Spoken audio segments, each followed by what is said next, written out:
అందరికీ హాయ్ అండి. ఇప్పుడు మనం ఎక్కడ ఉన్నామంటే రాళ్లపాడు రిజర్వాయర్ దగ్గర ఉన్నాము. ఇదిగో ఇది వచ్చేసి రిజర్వాయర్, అదే బ్రిడ్జ్ ఉంది, బస్సులు ఇవన్నీ వెళ్తాయి.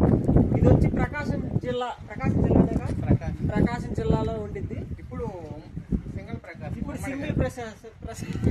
ప్రకాశం ఉమ్మడి ప్రకాశం. ఇంకా వాటర్ చూడండి, చూస్తుంటేనే ఎంత బ్యూటిఫుల్ గా ఉంది వాతావరణం.